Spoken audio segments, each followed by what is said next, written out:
In a time of widespread doubt about the capacity of free societies to deal with the economic, political and philosophical problems of the age.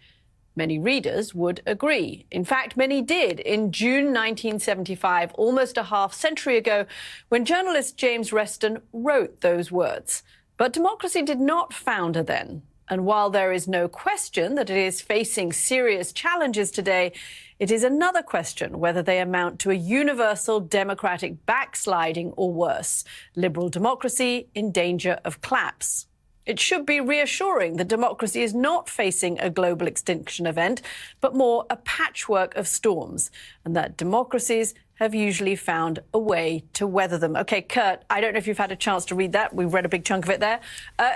Democracy facing serious enough threats that we might think that it's going to be in retreat in a significant way around the world, or these are part of the kinds of threats that democracies are built to withstand? I tend to have the 51% more hopeful view that the New York Times shared.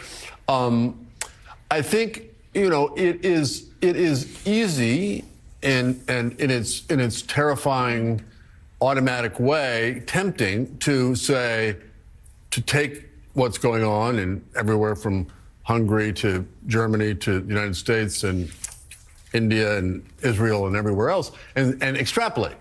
Well, we'll see. I mean, we haven't had that many years of this rise of authoritarian right-wing populism to, in my view, to have conviction that, yes, this is where we're headed. It's going down everywhere. And even when we've had in the past, let's say, look at the 1930s, when this happened, it was not universal, it was not global, it became, obviously, in that case, existential.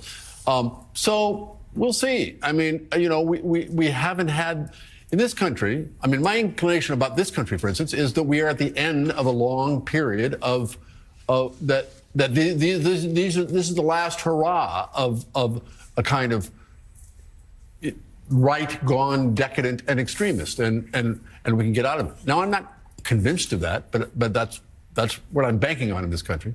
Are you optimistic? If the setup is it a global extinction event for democracy, which is a very extreme question, then yeah, he's probably right that it's not an extinction event. I think, you know, thinking that T.S. Eliot poem about when the world ends, it ends with not with a bang, but a whimper. I don't think we are having a bang event of democracy collapsing. January 6th is a bang event, you know, and we're very attentive to the bang events. Is democracy whimpering out in a certain way? Is democracy whimpering out in a certain way? I think there's more evidence for that, which is to say, the whimper to me is not an insurrection. The whimper is most people in many places kind of falling out of the belief that this system makes their lives better, that this system is the place they should turn to when something's not working in their life. And I think if that is your measure, democracy is in a very bad situation. I don't think it means it's going to fall apart. I don't think it means violent civil war. But I think there's just a passive feeling that whether it's 2008 financial crisis, whether it's climate change, whether it's these fires, whether it's the crisis of truth, whether it's for certain people the border, that on issue after issue, the people say, this is a bigger problem than I can solve for myself. I want it fixed. And I just think a lot of people don't really think the government's going to fix it anymore. You saw it with the United Healthcare CEO killer. You know, the amount of feeling that undammed among people. The only thing you can read from that feeling is that is a lot of people who have given up on any other means of getting the kind of healthcare system they want, but murder.